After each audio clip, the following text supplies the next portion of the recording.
नमस्कार। आपका अखबार के इस अंक में आपका स्वागत है। मैं हूं प्रदीप सिंह। एक प्रश्न जो इस समय सबसे ताज़ा है भारत बांग्लादेश के संबंधों के बारे में। बांग्लादेश की जो यूनुस सरकार है उसकी कोशिश है और बल्कि वो पूरी ताकत लगा रही है कि किसी तरह से बांग्लादेश की जो पूर्व प्रधानमंत्री हैं शेख हसीना, उनका प्रत्यर्पण हो जाए बांग्लादेश में, भारत उनको भेज दे बांग्लादेश। सवाल ये है कि क्या भारत सरकार ऐसा करेगी?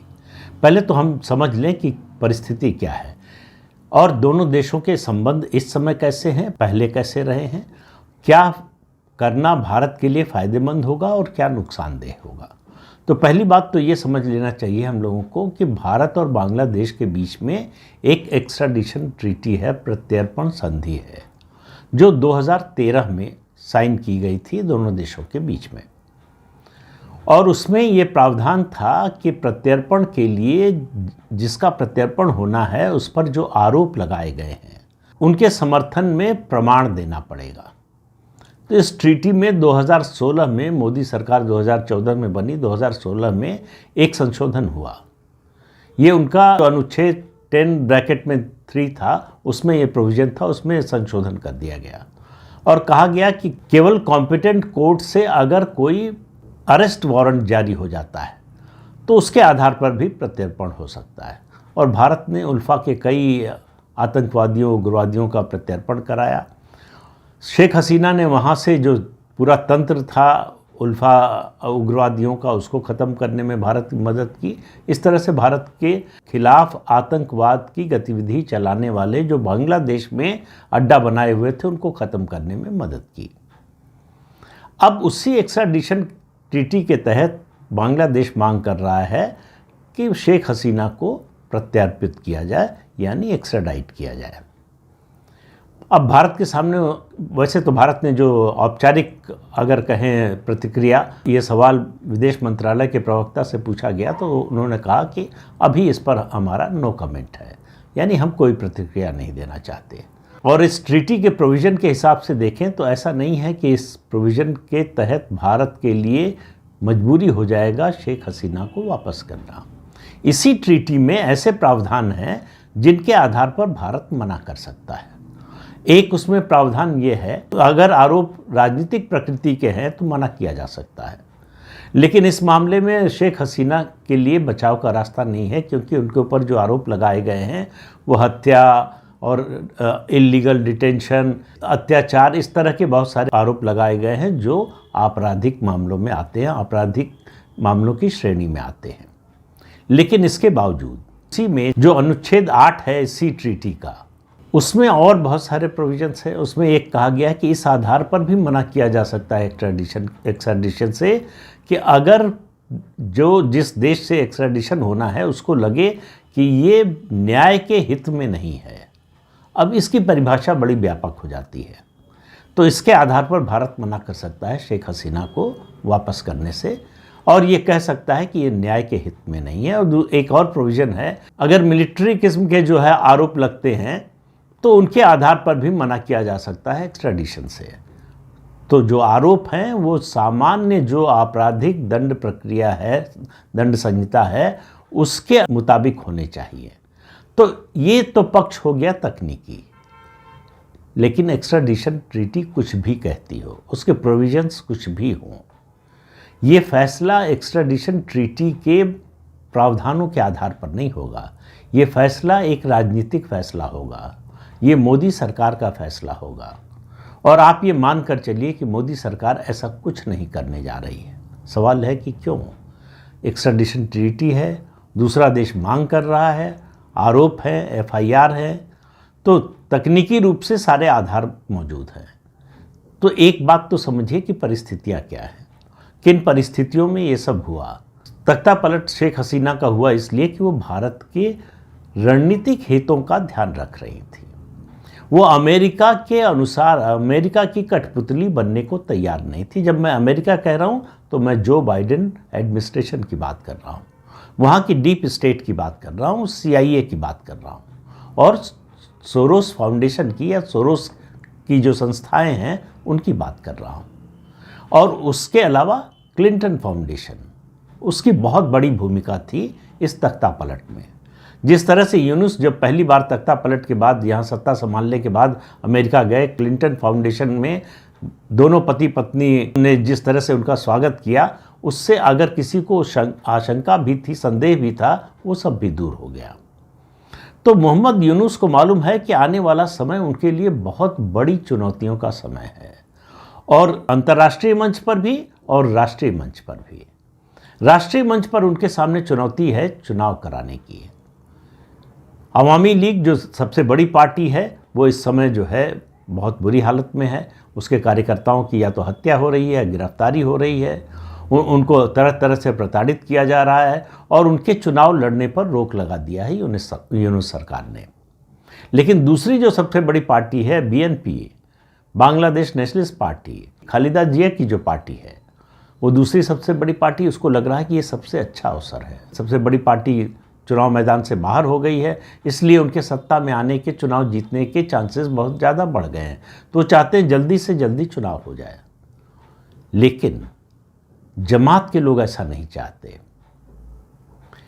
यूनुस के सामने मुश्किल ये है कि इस आंदोलन के बहाने जो उन्होंने महत्वाकांक्षाएं जगाई, जो आकांक्षाएं जगाई, वो उनको पूरा करना उनके बस की बात नहीं है। एक बात तो ये दबाव और ज़्यादा बढ़ने वाला है।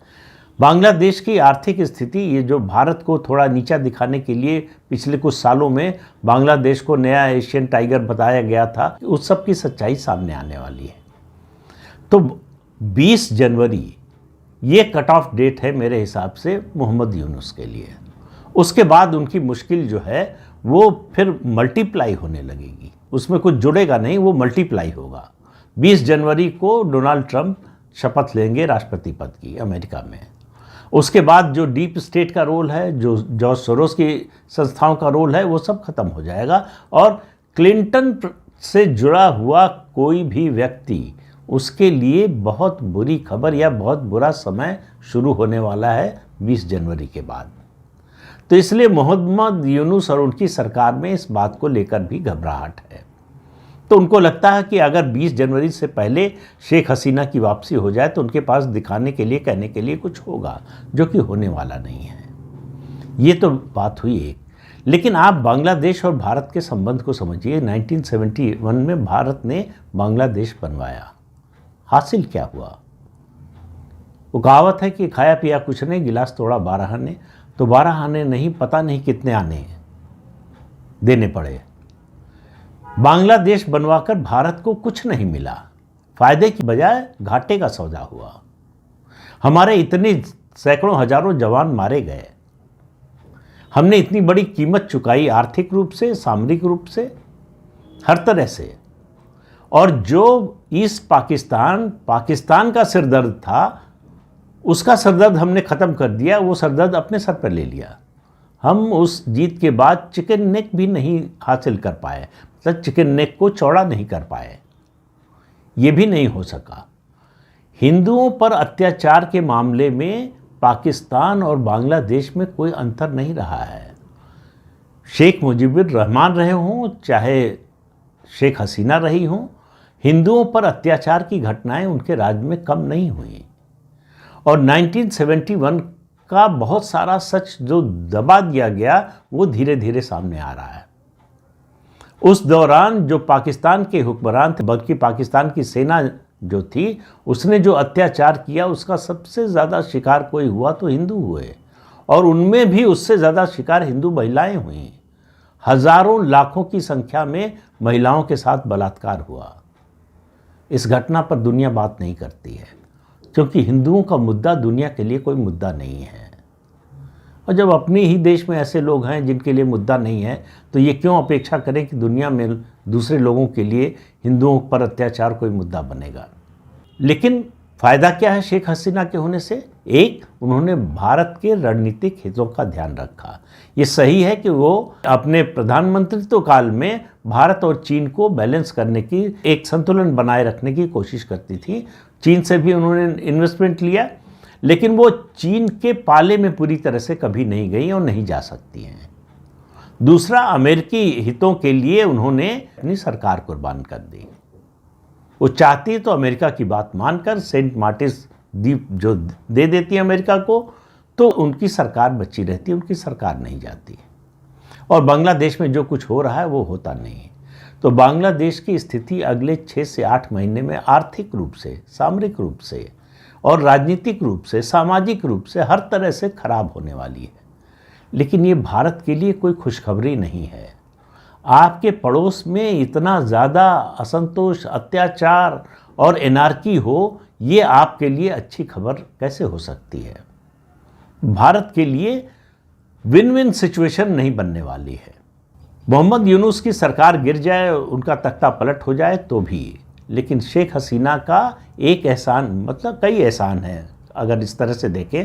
एक, उन्होंने सेंट मार्टिन्स द्वीप जो है वो अमेरिका को नहीं दिया, पूरी तरह से अमेरिकी पाले में नहीं गई और चीन के पाले में भी नहीं गई। दूसरा, हुजी जिसका इस्तेमाल पाकिस्तान करता था भारत के खिलाफ, उसका दमन करने का काम, उसको ख़त्म करने का काम शेख हसीना ने किया। उससे भारत को बड़ी मदद मिली आतंकवाद पर नियंत्रण पाने में। यूनुस के लिए और उनके आकाओं के लिए, उनके आका अब जो है बचे नहीं हैं, 20 जनवरी के बाद कोई नहीं बचेगा, तो उनके लिए 20 जनवरी के बाद जो है कोई सपोर्ट सिस्टम नहीं बचेगा। तो जो उनको सपोर्ट मिल रहा था डीप स्टेट से, अमेरिका की CIA से और बाइडेन एडमिनिस्ट्रेशन से और क्लिंटन से, वो सब बंद हो जाएगा। उसके बाद क्या होगा? उसके बाद जो बांग्लादेश की स्थिति होगी उसमें भारत के लिए चिंता की बात ज़्यादा है। एक चिंता हटेगी और उससे बड़ी चिंता सामने आएगी। चिंता हटेगी कि जो होस्टाइल एक एडमिनिस्ट्रेशन है, एक सरकार है बांग्लादेश में, वो या तो हट जाएगी या उस तरह से होस्टाइल रुख अख्तियार नहीं कर पाएगी।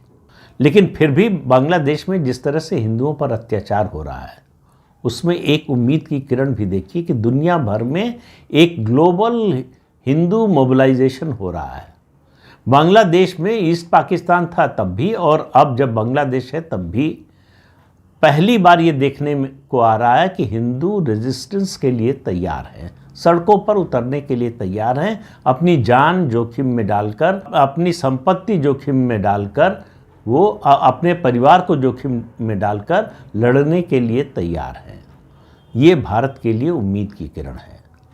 और पूरी दुनिया में जिस तरह से जागरण हो रहा है, वो सभी इस्लामी देशों के लिए, और जो भी इस्लामी देशों के अलावा भी जो हिंदुओं के विरोध में हैं, जो डिसमेंटलिंग ग्लोबल हिंदुत्व का अभियान चला रहे थे, उन सब के लिए बुरी खबर है। तो शेख हसीना के मामले में भारत किसी भी हालत में समझौता नहीं करेगा। शेख हसीना का प्रत्यार्पण या उनको लौटाना ये भारत की कमज़ोरी होगी। जो भारत, कम से कम आज का जो भारत है, 2014 के बाद का भारत, नरेंद्र मोदी का भारत, वो ऐसा कभी नहीं करेगा। भारत कमज़ोर नहीं दिखेगा। लेकिन 20 जनवरी के बाद भारत को सोचना होगा कि बांग्लादेश को लेकर करे क्या, क्योंकि बांग्लादेश में एंटी हिंदू फीलिंग कोई आज की नहीं है। ये बंग भंग आंदोलन चला था उस समय से नजर आ रही है और आज भी बरकरार है। तो पड़ोस में हिंदुओं का विरोधी एक देश है, पाकिस्तान तो है ही, उसके साथ साथ बांग्लादेश। ये हम ही ने किया, 2 देश बना दिए, एक से लड़ रहे थे 2 से लड़ने लगे। पाकिस्तान के लिए फिर कह रहा हूँ बहुत बड़ा सरदर्द था ईस्ट पाकिस्तान। जिस तरह की गरीबी थी, जिस तरह का विकास के संसाधनों का अभाव था और जिस तरह का असंतोष था, वो सब हमने पाकिस्तान की वो सारी समस्या हल कर दी बांग्लादेश बनवाकर। अब बांग्लादेश जो है मोहम्मद यूनुस के नेतृत्व में, वो पाकिस्तान के ज़्यादा करीब जा रहा है। और ऐसा एहसान फरामोश देश आपको दुनिया में कोई नहीं मिलेगा, जिसकी स्वतंत्रता की लड़ाई भारत ने लड़ी, अपने जवानों की कुर्बानी दी, जो आर्थिक नुकसान उठाया वो अलग से, और उसके बाद आज वहाँ सबसे ज़्यादा एंटी इंडिया फीलिंग है। तो इससे आप समझ सकते हैं कि हमने कितनी बड़ी कीमत चुकाई है 1971 के युद्ध की। बांग्लादेश से कुछ नहीं मिला, पाकिस्तान से जो मिल सकता था, पाकिस्तान की जिस जमीन पर, भूभाग पर हमने कब्जा किया था हमारी सेना ने, उसको भी छोड़ दिया शिमला समझौते में। उनके 93,000 सैनिक हमारे यहाँ युद्धबंदी थे, उनको छोड़ दिया। लेकिन हमारे जो सैनिक उनके यहाँ युद्धबंदी थे उनमें से एक को भी नहीं छुड़ाया। तो ये जो अतीत के पाप हैं, ये जो अतीत के अपराध हैं, उनको निपटाने का, उनके मामले में न्याय दिलाने की जिम्मेदारी अब प्रधानमंत्री नरेंद्र मोदी पर और उनकी सरकार पर आ गई। ये कोई आसान काम नहीं है, ये कोई एक दिन में होने वाला काम नहीं है। इसमें लंबा समय लगेगा, रणनीति लगेगी और ये बहुत धीमे धीमे होगा। ये बीरबल की खिचड़ी की तरह पकेगा, ये प्रेशर कुकर की खिचड़ी की तरह नहीं पकने वाला है। तो इसलिए आप मानकर चलिए कि 20 जनवरी के बाद आपको परिवर्तन के लक्षण दिखाई देंगे, उसके अंकुर फूटते हुए दिखाई देंगे। उसके पौधा और पेड़ बनने में काफ़ी समय लगेगा, लेकिन परिवर्तन होगा, इतना निश्चित है। और मुझे जानकारी नहीं है, लेकिन भारत की इसके लिए बड़ी तैयारी होगी, ये भी आप मानकर चलिए। भारत सरकार ऐसा नहीं है कि अचानक जो है उसके सामने ये परिस्थिति आई है, उसको कुछ इसका एहसास नहीं था, कोई उसको भान नहीं था। लेकिन जो परिस्थितियां थीं पड़ोस में भी और ग्लोबल स्तर पर भी, उनके कारण भारत के सामने विकल्प बहुत कम थे। और उन कम विकल्पों में एक था शेख हसीना को जीवित ढाका से निकालने का, बांग्लादेश से निकालने का, जो सफलतापूर्वक हमारी सरकार ने किया। ये बात जो है मोहम्मद यूनुस, उनकी सरकार और उनके आका, उन लोगों को ज़रा भी पसंद नहीं आई, लेकिन वो कुछ कर भी नहीं पाए। तो शेख हसीना को प्रत्यार्पण संधि भारत और बांग्लादेश में होने के बावजूद भारत उनको लौटा देगा, इसकी मुझे दूर दूर तक कोई संभावना नज़र नहीं आती। लेकिन आगे क्या होगा ये बताना मुश्किल है, और उसका अंदाज़ा फिर कह रहा हूँ 20 जनवरी के बाद लगेगा। तो 20 जनवरी के बाद ग्लोबल सिचुएशन बदलने वाली है, भारत का पड़ोस बदलने वाला है, भारत की जो वैश्विक नीति है उसमें बदलाव आने वाला है। तो ज़्यादा दिन नहीं रह गए, 20 जनवरी का इंतज़ार करते हैं। तो इस अंक में इतना ही, अगले अंक में फिर मिलेंगे किसी नए मुद्दे के साथ। तब तक के लिए अनुमति दीजिए। आपसे अनुरोध है कि चैनल देखें, शेयर कीजिए, लाइक कीजिए और सब्सक्राइब ज़रूर कीजिए। नमस्कार।